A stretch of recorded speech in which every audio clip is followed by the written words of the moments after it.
E uma grande verdade: omeprazol. Os riscos de tomar remédio contra gastrite e refluxo por muito tempo. Olha, essa matéria é importantíssima, já que esse remédio, o omeprazol, é um remédio que muita gente no mundo todo usa e abusa, e alguns tomam por conta. E muito importante essa matéria que é científica da BBC News Brasil, pelo que eu entendi, é da BBC Brasil, eu não vi ainda quem que é o jornalista, já nós descobrimos, mas é importante trazermos essa notícia, essa matéria, esse artigo científico que vai dizer para nós o qual é a opinião de várias pessoas que entendem do assunto e qual é, então, os melhores caminhos para quem quer tomar esse santo remédio, omeprazol. A BBC Brasil, vamos lá. Para quem nos acompanha, aqui está o remédio, amarelinho, omeprazol, é indicado para aliviar a acidez do estômago e amenizar quadros de queimação. Quem não tem? Ah, olha lá. O jornalista é o André Biernat, da BBC News Brasil em Londres. O Twitter dele é @André, tracinho, underline, né? Biernat, como se fosse Biernat. Muito bem. 11 de setembro de 2023, o artigo é novinho, novinho. Começando a ler porque eu preciso ler rápido hoje. Disponível no mercado há mais de 30 anos, o omeprazol promete um alívio rápido e eficaz daquela queimação na barriga e no peito causada pelo excesso de acidez. Ao lado do pantaprazol, lansoprazol, dexlansoprazol, esomeprazol e rabeprazol. Olha o nome, é difícil. Ele faz parte da classe farmacêutica de inibidores da bomba de prótons, conhecida também pela sigla IBP. Para ter ideia da popularidade dessas medicações, a Agência Nacional de Vigilância Sanitária, Anvisa, calcula que 64,9 milhões de unidades de omeprazol foram consumidas no país apenas em 2022. Olha a quantidade. 64 milhões de unidades de omeprazol em 2022. O que muita gente não sabe é que, em geral, esses remédios só devem ser usados por um prazo bem curto, de no máximo 2 ou 3 meses. Ou seja, 2 ou 3 meses ele só pode ser usado. Quantos anos você está usando? A exceção para pessoas com algumas condições de saúde, como pacientes oncológicos. Profissionais de saúde recomendam o uso contínuo de omeprazol ou outras medicações dessa classe. Entenda, vamos entender então.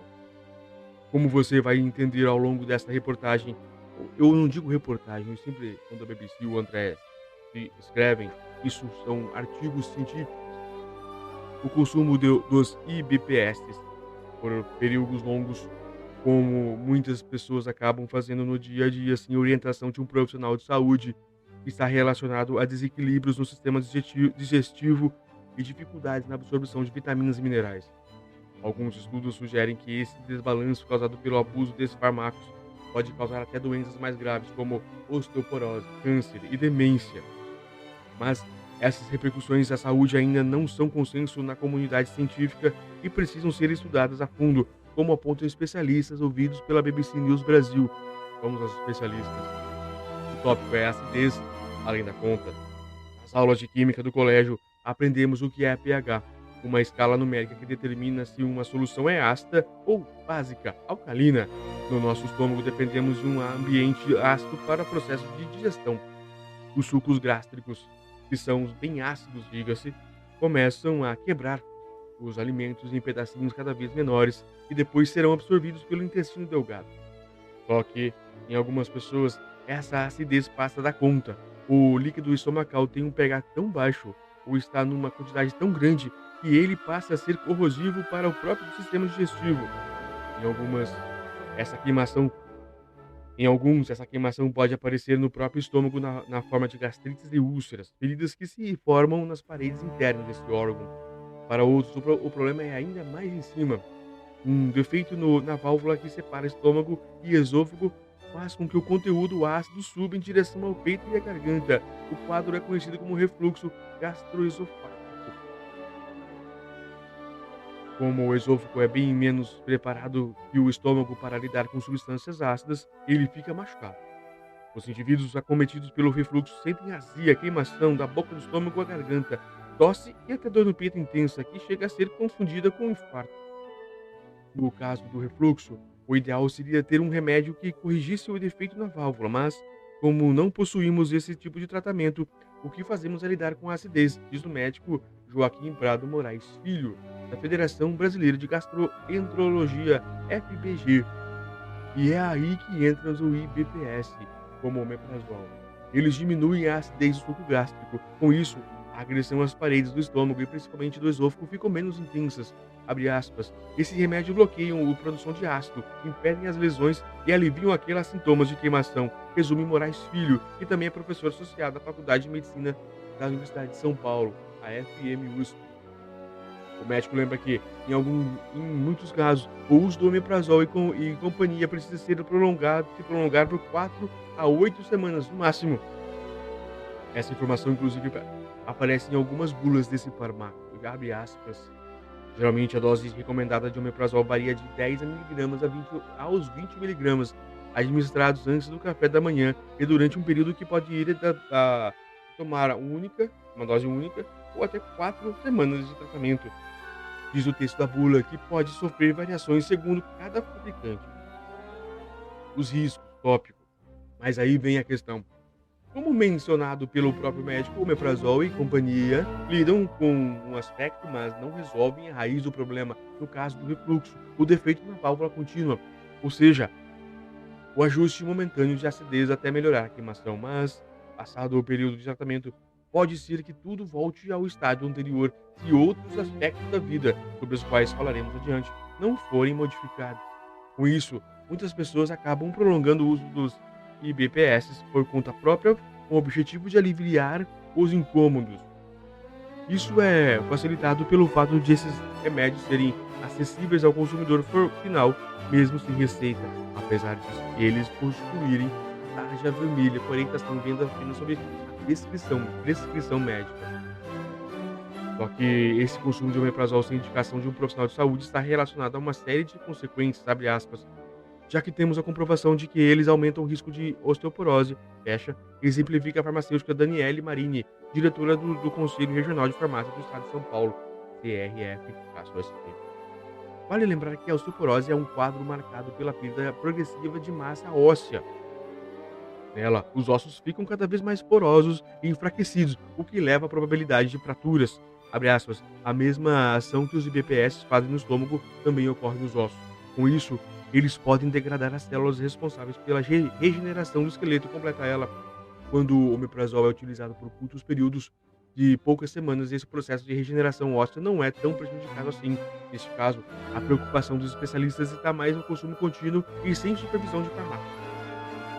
Alguns estudos recentes também observam outras graves consequências do uso dos IBPS mais populares. Um deles, publicado em 2022 pelas instituições canadenses, estimulou um risco de 45% maior de câncer no estômago entre usuários frequentes de omeprazol em comparação com aqueles que usavam medicações de classes bloqueadores de AK2, como cimetina e nisatidina. Já outras investigações realizadas a partir do final de 1990 e começo de 2000 descobriram que essas medicações interferem na absorção da vitamina B12, essencial para o funcionamento do cérebro. Com isso, alguns especialistas começam a temer que anos seguidos de tratamento com essas drogas poderiam provocar quadros de demência, especialmente nos mais velhos. Para Moraes Filho, essas evidências precisam ser analisadas com atenção, mas ainda são contundentes o suficiente. Abre aspas. Nos últimos anos, foram lançados muitos trabalhos sobre os IBPS, mas o consenso da Sociedade Médica dos Estados Unidos, do Reino Unido e do Brasil entende que o efeito sobre o uso prolongado desses remédios ainda precisam ser melhor estudados, pontua o gastroenterologista. A BBC News Brasil procurou entidades da indústria farmacêutica para que elas pudessem se posicionar sobre questões apresentadas. O Sindicato da Indústria dos Produtos Farmacêuticos, Sindusfarma, afirmou em nota que possui uma diretriz histórica sobre o uso de medicações para pacientes em geral. Abre aspas. Todo e qualquer medicamento só deve ser usado de forma racional e com base nas orientações transmitidas pelas autoridades sanitárias. Abre aspas ainda. Todo e qualquer medicamento que requer prescrição médica, o chamado medicamento tarjado, cuja embalagem possui uma tarja vermelha ou preta, só deve ser dispensado nas farmácias, postos de saúde, hospitais e consumido pelos pacientes com base e mediante a apresentação de uma receita médica administrada por um profissional de saúde habilitado, completa o texto. O presidente executivo da Sinduspharma, Nelson Mussolini, ainda comentou que, abre aspas, se a pessoa está com um problema de saúde, deve ir ao médico e, se for o caso, receber dele a prescrição do medicamento necessário para tratamento, abre aspas. Só compre medicamento tajado com receita médica. Esse é um procedimento primordial para garantir a eficácia e a segurança do produto, orientou ele. Já a Associação da Indústria Farmacêutica de Pesquisa, a Interpar, disse que, abre aspas, não se posiciona especificamente sobre moléculas. O que fazer na prática? Que fique claro, existem algumas condições de saúde que exigem sim o uso contínuo de omeprazol ou outras medicações dessa classe, abre aspas. Nesses casos, os profissionais de saúde fazem a ponderação entre o risco e o benefício, explica Marini. Abre aspas novamente, é o caso de pacientes oncológicos, por exemplo, eles tomam medicações para tratar o câncer que afetam as barreiras do sistema digestivo. Os IBPS oferecem a proteção necessária para eles, diz a farmacêutica. Outra indicação que demanda IBPS por tempo prolongado envolve as terapias com anti-inflamatório. Esses fármacos também afetam o estômago, então muitas vezes os profissionais de saúde se antecipam e já prescrevem substâncias que protegem esse órgão. Moraes Filho pondera que, nessas situações, é possível realizar um monitoramento para checar os níveis de cálcio, vitamina B12, magnésio e outras substâncias cuja absorção acaba afetada pelo omeprazol e companhia. Isso pode ser feito por meio de exames de sangue e o acompanhamento importante quando o paciente é idoso, está imunossuprimido ou internado numa UTI, unidade de terapia intensiva, destaca o médico. Caso seja destacada uma deficiência desses componentes vitais de saúde, é possível fazer a suplementação para corrigir os níveis deles antes que uma doença mais grave apareça. Mas e aquelas pessoas que usam omeprazol há meses ou há anos por conta própria? O que elas podem fazer? Marinha orienta, em primeiro lugar, que elas interrompam o consumo desses medicamentos de forma repentina. Olha o que o médico falou, o que a pessoa responsável falou. Eu vou repetir a pergunta. Importante. Mas e aquelas pessoas que usam omeprazol há meses ou há anos por conta própria? O que elas podem fazer? Olha o que o médico responde. Marinha orienta, em primeiro lugar, que elas não interrompam o consumo desses comprimidos de forma repentina. Temos pacientes que tomam omeprazol por 10 ou 15 anos sem nenhuma orientação, alerta ela. Com o pH desses indivíduos ficam muito cálcio, o corpo tenta compensar a falta de acidez e secreções, qualidades cada vez menores de substância chamada gastrina, destaca a farmacêutica. Se a pessoa retira o BPE de uma vez, essa gastrina toda pode ir para o estômago e gerar uma dor insuportável. O ideal nesses casos é realizar uma espécie de desmame gradual e medicação para corrigir o pH aos poucos, se é possível com orientação de um profissional de saúde, orienta a especialista. Porém, se sem omeprazol, aquela queimação pode voltar. Como resolver isso? E entram as medidas comportamentais de mudança de estilo de vida. Entre aspas.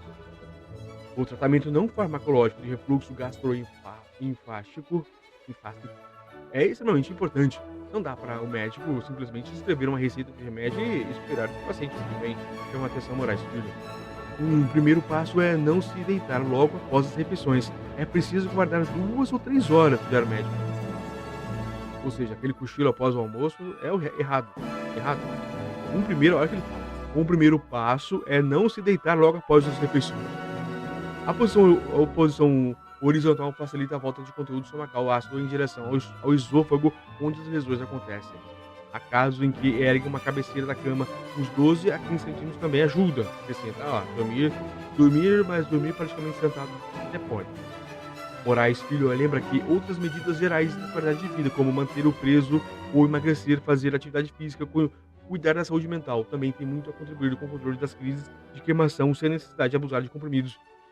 Fim aqui desse artigo científico, mas o que mais chamou a atenção é que a própria indústria diz para não utilizar sem orientação médica, sem ter um médico, de forma alguma para você utilizar. Então você já sabe que a própria indústria está dizendo para não fazer, que a coisa é ruim, não se deve fazer, apesar do uso contínuo de muitas pessoas.